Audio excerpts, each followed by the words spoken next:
একটা মহিলার অবস্থা কতটা অথর্ব অথবা কতটা নিপীড়িত হলে এইভাবে করে বলতে পারে দেখেন। আমি মাকসুদা ইসলাম, আমার স্বামী গাজী নজরুল ইসলাম, শহীদ মরিয়মের সাথে বিবাহ হয়েছে, এটা নিয়ে যারা পড়তেও পারতেছে না দেখেন। তীব্র প্রতিবাদ জানাই। এর থেকে বিরত না থাকলে আমি আইনগত ব্যবস্থা নিতে। এই যে মহিলা বলে আইনগত ব্যবস্থা নেবে। আমি মাকসুদা ইসলাম। হ্যাঁ, এই মহিলা হইতেছে নজরুল সাহেবের, মানে ওই যে সেই নজরুল সাহেব যিনি হইতেছে দাড়ি টুপি পইরা 16-17 বছরের একটা ছেড়িকে চুমাইতেছিল, হোয়াট এভার। আমি ওই কথায় নাই যাই, উনি কি করছে এটা পুরো বাংলাদেশ জানে। কিন্তু আপনি দেখেন মেয়েদের অবস্থা, একটা মহিলার অবস্থা কতটা ভঙ্গুর, কতটা ভয়ঙ্কর হলে একটা মহিলা এটা মেনে নেয় যে হ্যাঁ ঠিক আছে, আমার স্বামী অন্য একটা মেয়ের সাথে হোটেলে ধরা খাইছে এবং ধরা খাওয়ার পরে আমার স্বামীকে বাঁচানোর জন্য আমি বলতেছি যে ঠিক আছে, উনি যা করছে এটা আমি জানি, উনি বিবাহিত, মানে সত্যকে মিথ্যা, মিথ্যাকে সত্য দিয়ে পরত পরত পরত করে দিছে। কারণ উনার তো যাওয়ার কোনো জায়গা নাই, উনার তো করার কিচ্ছু নাই এখানে। উনি কি করবে? উনি যদি নজরুল সাহেবের ব্যাপারে একটা উল্টাপাল্টা কথাবার্তা বলে তাহলে নজরুল সাহেব উনাকে লাথি মাইরা বাসা থেকে বাই করে দিবে। এবং নজরুল সাহেব যদি উনাকে বাসা থেকে লাথি মাইরা বাই করে দেয় তাহলে উনার থাকা খাওয়ার কোনো জায়গা নাই। এবং এই বৃদ্ধ বয়সে, নজরুল সাহেবের বয়স যদি 65 অথবা 70 হয় তাহলে উনার বয়স 55 কি 60। তো 55-60 বছরের বয়সের একটা মহিলা আসলে যাবে কই? এইটা চিন্তা করে নজরুল সাহেব একটা 17 বছর বয়সী মেয়ের সাথে চুমাচুমি করতেছে, সেটাও সে মেনে নিছে।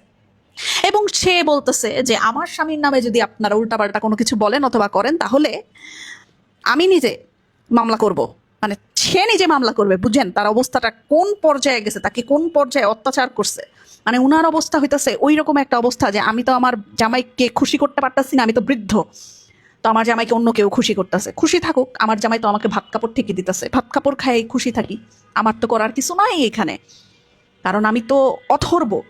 একটা মেয়ে মানুষের অনেক শক্তিশালী হইতে হয়, অনেক অনেক শক্তিশালী হইতে হয়, লেখাপড়াতে শক্তিশালী হইতে হয়, বিবেক বিবেচনায় শক্তিশালী হইতে হয়। এখনকার জমানার মেয়েরা কেন সংসার ছেড়ে দেয় অথবা লাথি দিয়ে ছেড়ে দেয় জানেন? শুধুমাত্র একটা জিনিসের জন্য, কারণ তাদের অপমান বোধ সহ্য হয় না। কারণ তারা জানে আমরা যদি একটু কাজ করি, 2-3টা ভাষায় কাজ করি, তারপরেও আমরা নিজের পেটটা চালাই নিতে পারবো। কিন্তু অপমান, আরেক শ্রেণীর ঘর করবে, ক্যারেক্টারলেস মানুষের ঘর করবে, এরকম কোনো মানুষের ঘর আমি করব না, মায়ের গুতা আমি খাবো না। তো এখনকার দিনের মেয়েদেরকে মানুষজন বলে একটু সহ্য নাই। আগের দিনের মেয়েদের অনেক সহ্য ছিল, আগের দিনের মানুষরা অনেক সহ্য করে ঘর সংসার করতো। এখনকার দিনের মানুষরা কেন এত সহ্য করতে পারে না? সহ্য করতে পারে না কারণ তারা এইরকম চরিত্রহীন মানুষদের সংসার করতে চায় না, চরিত্রহীন মানুষদের সাথে থাকতে চায় না, এরকম লম্পট মানুষদেরকে দেখে তারা সহ্য করতে পারে না। বুঝতে পারছেন? কম খাইতে পারে, কম কম চলতে পারে। এই যে এই মহিলা, হ্যাঁ, এই মহিলার যাওয়ার কোনো জায়গা নাই, এই মহিলার করার কিচ্ছু নাই। এই জন্য এই মহিলা নজরুল সাহেবের হতে নাতে না মিলাইছে। বুঝতে পারছেন? আপনি উনার আপনি আপনি দেখছেন একটু, উনি যে পড়তেছিল, পড়তে পর্যন্ত পারে না ঠিকঠাক। এই মহিলা কি করবে জীবনে?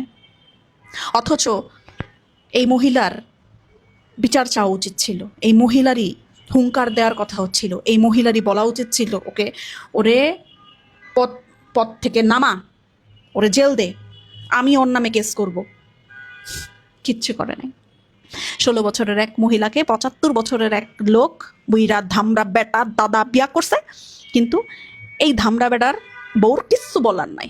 ওই যে জিপলক, পয়সা, পাওয়ার, অথরিটি, লাথি মারবে তো, এই ভয়ে কিচ্ছু বলার নাই। এই জন্যই আমি বলি মেয়ে মানুষকে শিক্ষিত হইতে, এই জন্যই আমি বলি মেয়ে মানুষকে নিজের পায়ে নিজে দাঁড়াইতে। আর নিজের পায়ে নিজে ছেলেরা কেন দাঁড় করাইতে দিতে চায় না জানেন?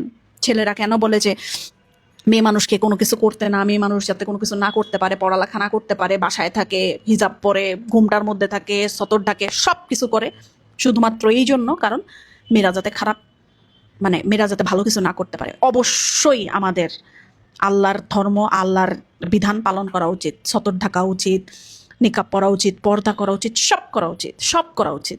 কিন্তু মহানবী সাল্লাল্লাহু আলাইহি সাল্লাম নিজেও বলছেন যে মহিলারা কাজ করতে পারবে, পর্দায় থেকে। কিন্তু এখনকার পুরুষেরা বলে মহিলারা কাজই করতে পারবে না, মহিলারা পড়ালেখাই করতে পারবে না। কেন?